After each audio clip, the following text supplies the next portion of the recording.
Welcome to this explainer. Look, there are really two fundamental truths about artificial intelligence right now.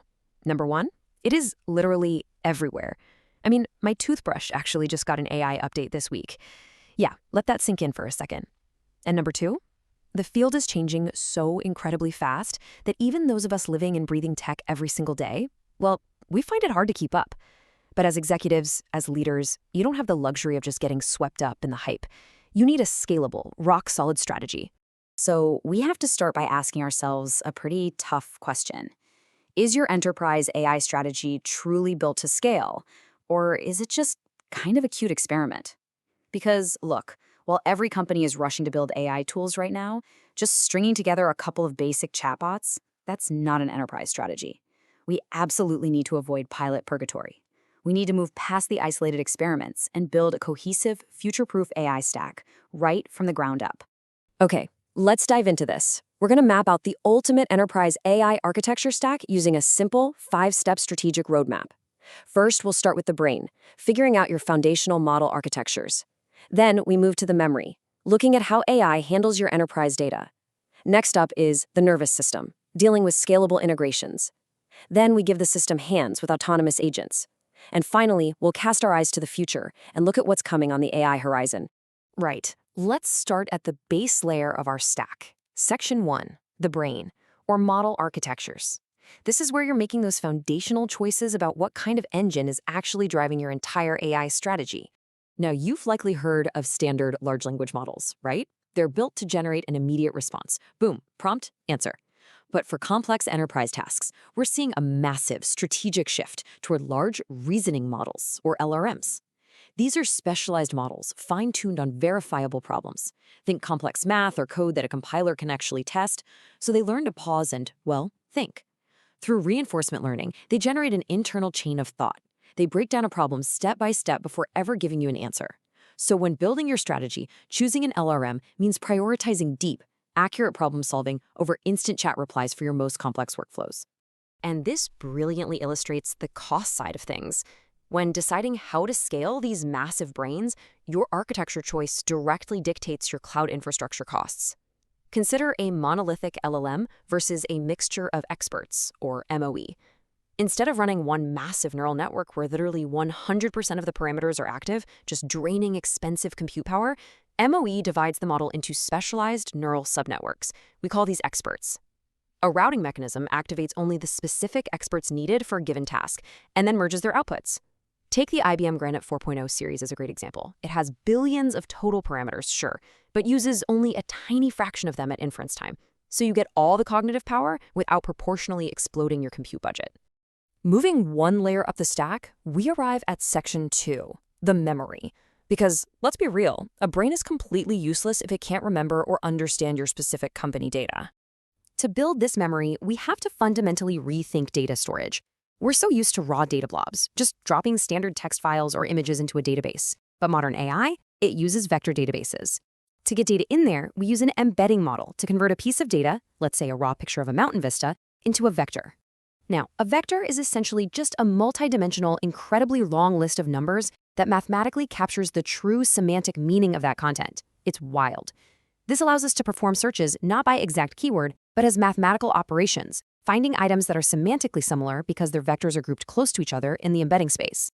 These vector databases are the foundation for Retrieval-Augmented Generation, or RAG. This is exactly how you securely feed your proprietary enterprise memory right into the AI's brain. It's a simple 4-step process. First, a user inputs a prompt. Second, that prompt is converted into a vector via an embedding model. Third, the system performs a similarity search in your vector database. And fourth, it enriches the LLM prompt with that contextual data. So imagine an employee asks the AI a question about company policy. This RAG system instantly and securely pulls the mathematically relevant sections straight out of your proprietary employee handbook, injecting it right into the prompt before the model even answers. And the best part, it does all this without ever exposing your data to the public internet. All right, so we have a brain, and we have memory. Now for section 3, the nervous system. Because for these models to be truly powerful, they need to reach out and securely talk to your external tools. This brings us to a massive, absolute game changer for enterprise architecture, the Model Context Protocol, or MCP. Basically, this protocol standardizes how applications provide context to LLMs. Think about the nightmare it used to be for your developers. They had to write complex, one-off, custom connections every single time you wanted your AI to safely access an external database, or a code repository, or an email server. That is massive technical debt. MCP completely eliminates that friction by providing a standardized, secure connection protocol. So the crucial point is this. MCP acts as the ultimate standardized router for your AI stack. By setting up just one MCP server, your AI instantly knows exactly what to do to get through to any of those connected tools. It turns what used to be an unscalable, messy web of custom code into a clean, infinitely scalable nervous system for your enterprise data. Which brings us to the most actionable part of our stack. Section 4, the hands.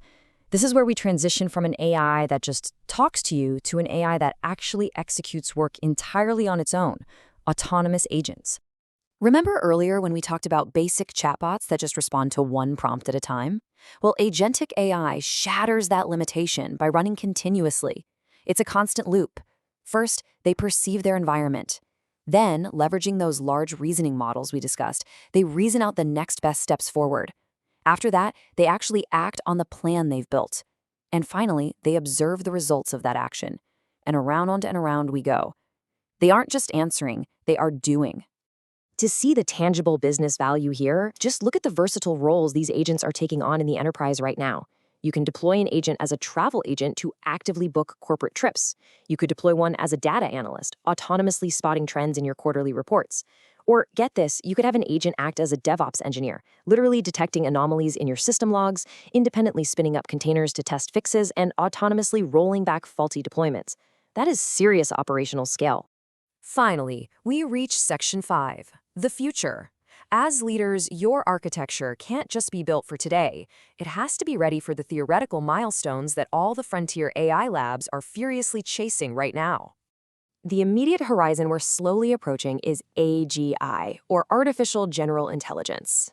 This is the theoretical standard where an AI system can complete all cognitive tasks exactly as well as any human expert. If realized, AGI completely changes the baseline of what enterprise software is capable of achieving. It sets a brand new benchmark for human-level cognitive automation across the board. Let's move to and see how this builds into the ultimate goal of these labs, ASI, or Artificial Superintelligence. While AGI stops at the human expert cognitive level, ASI goes one massive step beyond. We are talking about an intellectual scope that surpasses human-level intelligence entirely. The key differentiator here? Recursive self-improvement. An ASI system could theoretically redesign and upgrade itself, becoming ever smarter in an endless autonomous cycle. It's the kind of development that would either solve humanity's absolute biggest problems or create entirely new ones that we literally cannot even imagine yet. Now, it is purely theoretical right now, but it absolutely needs to be on your strategic radar. Which leaves us with this final, critical thought to ponder today.